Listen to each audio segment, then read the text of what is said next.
What's up, guys? Welcome back to Act 3. We have compiled some bad Letterboxd reviews that we looked at the other night, and we're just going to go through them, give our thoughts on why they suck, because Letterboxd has some shitty opinions and some stupid ones. All right, so we're just going to start. Screen share. First one is going to be... Trip, read that. This is a review of Star Wars Mandalorian and Grogu, which I assume is a review in a vacuum because it states that they should maroon Dave Filoni on a deserted island with nothing but a flintlock pistol, whatever the hell that means. So I don't know if this is suggesting that Dave Filoni should kill himself for his work on Star Wars. For producing, by the way. It does not matter. I don't care if Star Wars, The Mandalorian, and Grogu, which I have not seen due to my lack of experience with the Star Wars franchise, like chronologically to that point. I haven't made it there, so I'm not going to watch it. I don't care if that movie's a 0 out of 10. Dave Filoni has still provided like the most to the Star Wars franchise other than George Lucas.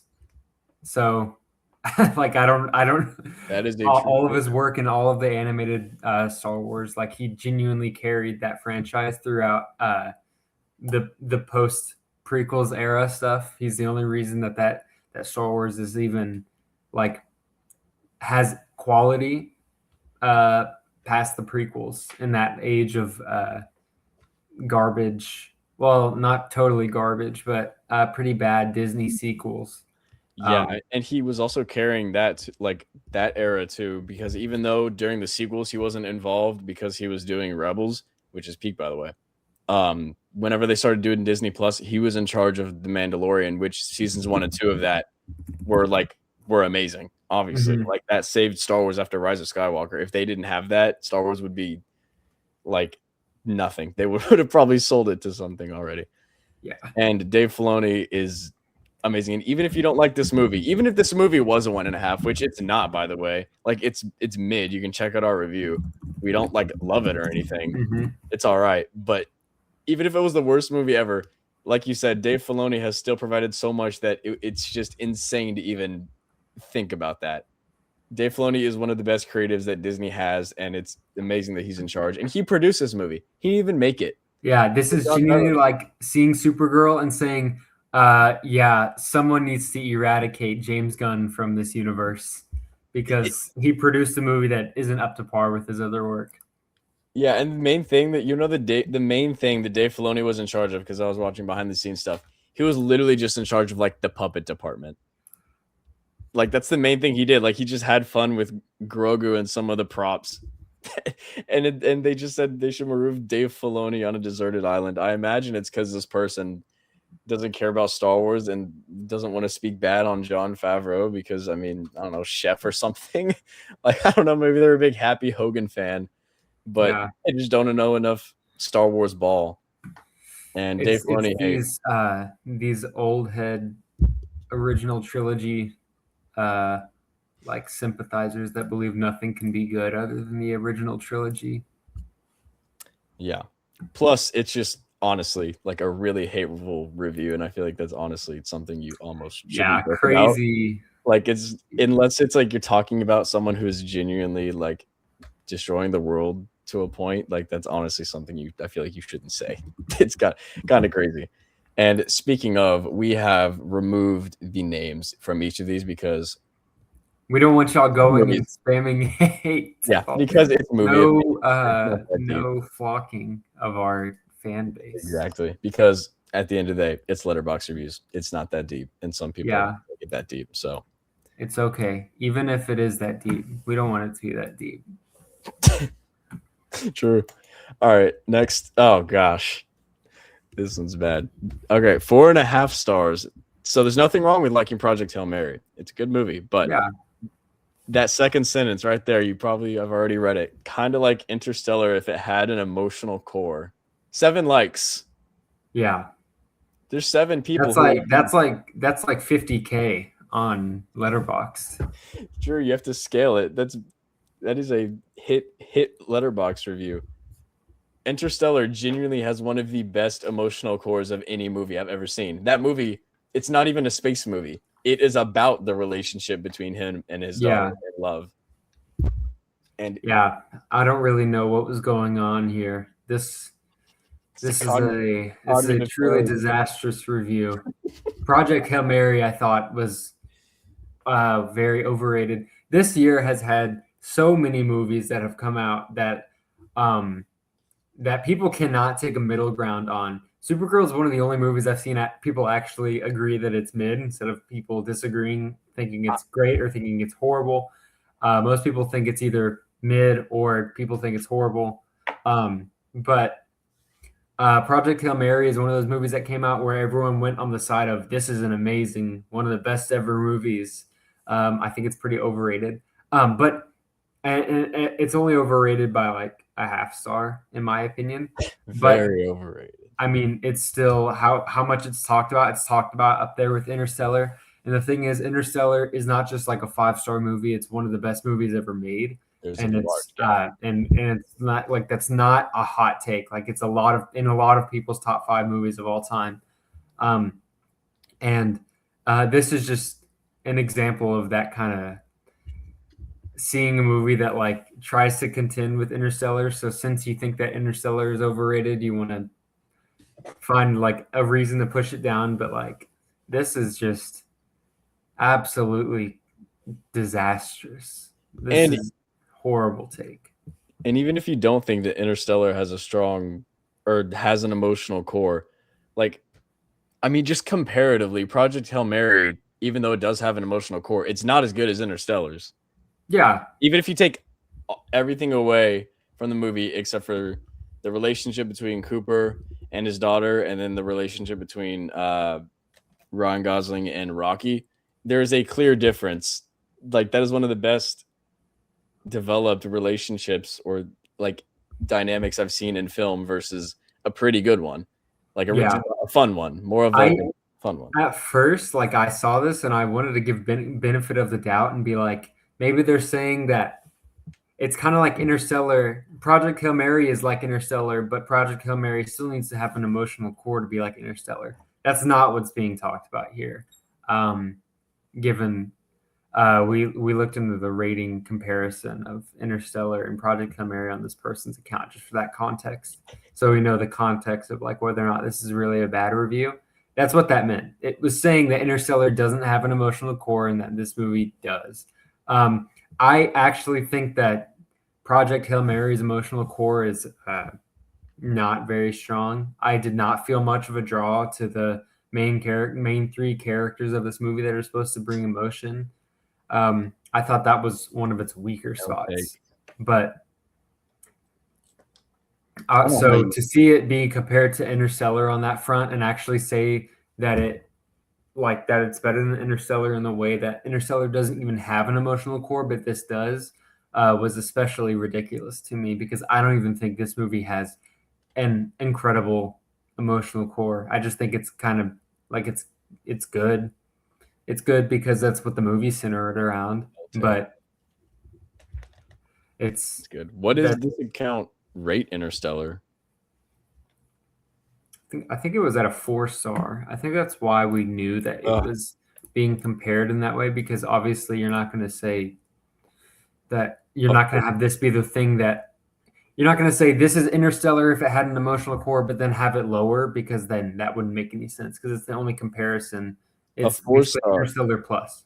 A 4-star on some movies can be more rage bait than like a 2-star sometimes. I totally agree with that. I actually, I get because I can disregard a 2-star or like a half-star rating on a movie that I think is like 4.5 stars, but or a 1-star or whatever. But I get more pissed at like 4-star ratings. Yeah, when it's a 4-star rating, and then and you don't explain why either.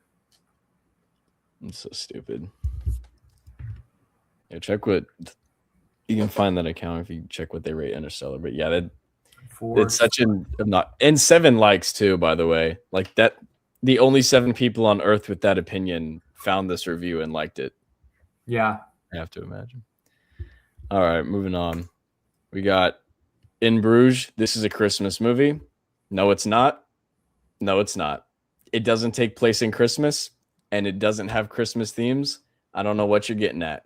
Well, they watched it on December 17th, 2025. And Christmas, if I'm not mistaken, Christmas was on the 17th last year. So that's true as a Christmas movie. What I don't even think that movie takes place in the winter. I genuinely have no idea what could possibly be getting at by In Bruges being a Christmas movie. And I think in order for something to be a Christmas movie, it has to center around the holidays or like the plot, like not the time.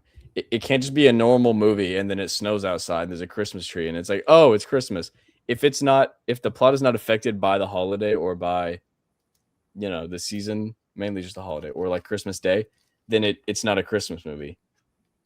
Like Die Hard, I don't think, unless that's a Christmas party that they're having in that building, Die Hard's not a Christmas movie because it has nothing to do with Christmas. It's just saying Die Hard isn't a Christmas movie is so like lame. No, it's not a Christmas movie. It's lame to say. It's culturally appreciated as a Christmas movie. We can't talk about it can be defined as a Christmas movie if it's popularly like headcanoned as a Christmas movie because of one detail that everyone could go either way. So that people say that it's a Christmas movie. Die Hard being a Christmas movie is a cultural staple. That is people know the term Die Hard is a Christmas movie more than they know what Die Hard is as a movie. I think people know the controversy. Like it is a famous argument of whether or not it is a Christmas movie, and it's famously split. Like there's not a consensus on this.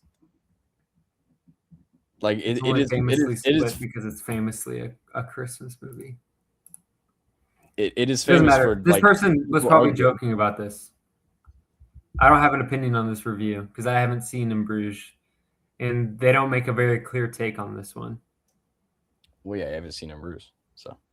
But in order for a movie to be a Christmas movie, it needs to center plot-wise around Christmas. Plus, Die Hard literally, like, the main aspect of, like, culturally for that movie is the argument of whether or not it's a Christmas movie, not that everyone thinks it is. Plus, those are just my personal standards on what makes something a Christmas movie. And I feel like if it doesn't center around Christmas, it's not a Christmas movie. Okay. This is kind of what we were just talking about with the 4-star rage bait situation. Yeah. So this is my least favorite kind of review, is a review that's lower or is missing a star but doesn't explain why. And this is the best example of it because it's just like people need to be willing to go into their reviews and like explain why it's missing a star. I fully agree. But what's most egregious about this is that you're calling it a perfect comic book movie and giving it a 4 stars. That's literally is contradictory because perfect would be a 5-star movie. 4 stars is 80%. So an 80 is not perfect. And if you're questioning whether or not it's perfect, then maybe 4.5. But not 4 stars. That doesn't make any sense. Also, Suicide Squad, he's right. Or is he or she? I assume it's a he because girls aren't on Letterboxd with that at least. But girls don't watch movies. Girls don't watch Suicide Squad and think it's not 5 stars.